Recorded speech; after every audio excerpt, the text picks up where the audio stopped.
Okay, there's two problems I hear from guys, mostly about their difficulty getting started, on their health journey.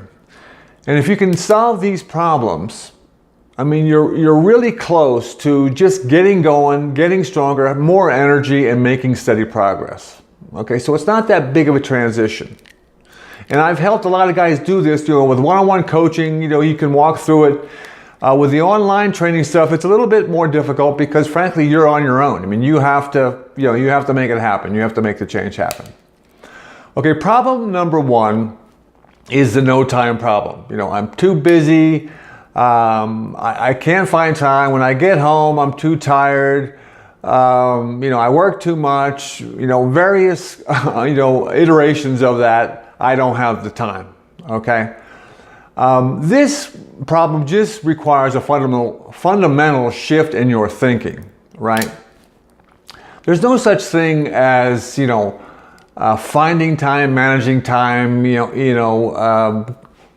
getting better with time management. That's not the issue you have to focus on. Time just is. I mean, it runs at the same rate for everybody. It's just an artificial construct of modern life. We use this, the rotation of the earth takes 24 hours, and from there we figured out this time system. It's the same for everybody. We all have the same 24 hours. Okay, you don't manage time, you don't find more of it, you don't make it. Okay, that's just not what happens. Okay, so fundamentally, you got to think in a different way. And I know you understand this, intellectually, but people get caught up in this. I'm just too busy. There's no time. I can't fit it in. Okay, so if your schedule is so packed right now that there's no way you can fit in a workout or fit in even the time to eat better foods, to do a little food preparation, then the only thing you can do is look at your schedule, figure out what's sort of least important of all this stuff you're filling up your day with, and lop something off and make a trade for that time. Right? So you make a trade for time. And so you have to stop doing something to be able to insert something else into your schedule. So that's what I suggest you focus on, is how to figure out what I can lop off my existing schedule that I really don't need to do. And believe me, I'm sure you can find a lot of stuff that you're doing that's wasting time. And then you just make a trade for that time. And so the easiest way to do it is to just say, look at the overall schedule. There's some things you have to do. You got to sleep. You got to block a sleep time. You got work time. You got some family commitments. These things happen. Every day you can kind of figure out, this is when I do them. They're fairly repeatable. Then you're going to have some time left over. Maybe a couple of hours. Maybe it's in a couple of different chunks, and here's these time chunks. You can look at it. You got to write them down. From here to here, from here to here, I've got extra time. Then you go into it and say, what am I doing in those particular time chunks? You write down all the stuff, and then you just prioritize it. And so what's the biggest waste of time that I'm doing in these time chunks?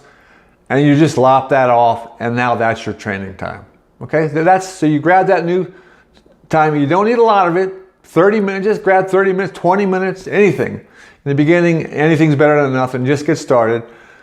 So grab that time, and then the key to that is really protecting that time slot. Okay, don't let something else take it over. Don't start up your bad habits again in that time slot. Protect it, put it on your schedule. This is my training time. This is when I'm going to do food prep and eat better. Okay, so that's the time thing. The number two problem is the no progress problem. I'm training, I'm not seeing progress. I'm still fat, I'm still flabby, I'm not getting stronger, it's not working, right? This one is a little more difficult to, figure out remotely because, you don't really see what someone's doing. And this is why I offer the free calls, because with a few questions, I can generally get an idea of what's going on and maybe offer, advice that's more specific to your needs. So because everyone's different. I mean, that's the fact. We all have our genetic differences and sort of, what we've done up to this point in our lives and we've arrived at this point based on that. So we're, how deconditioned we are, and, what constraints we have physically and all that stuff. So everyone's different, but I do know this. Everyone can make progress. There's no question about it. You can lose some fat. You can build muscle no matter what your age, no matter what your starting condition. It's possible to get better. There's no question about it.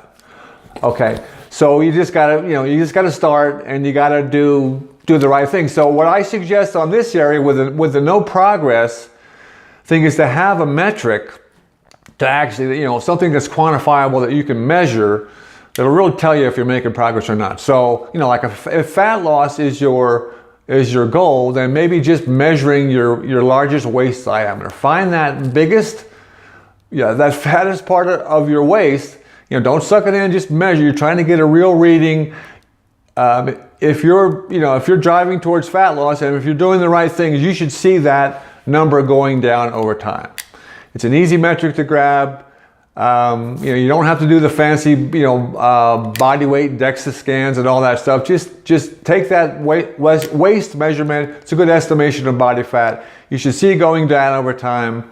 Don't be, taking the measurement every day, once a week at most. And like I say, so you should see this gradual decline over time. Fat loss is your goal. If, getting stronger, building muscle is your goal, some sort of a simple metric. Maximum push-ups is a good one because everyone can drop down and do push-ups. Maybe just holding a plank.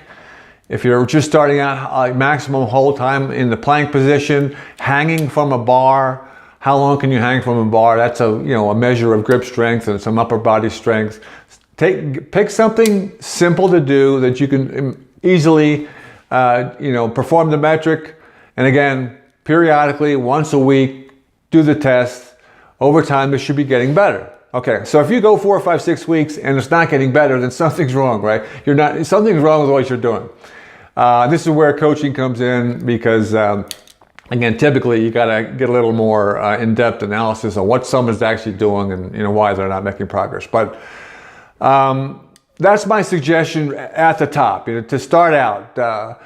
Number one, for the no time problem, change your thinking, okay? And just look at what's available and prioritize how you use your time, and grab yourself a time slot and then protect that time slot. Number two is the no progress problem, is just have a quantifiable metric to actually, look at what you're doing. You should see positive change over time. If you're not, then you need to take some action, but start with that and get yourself going.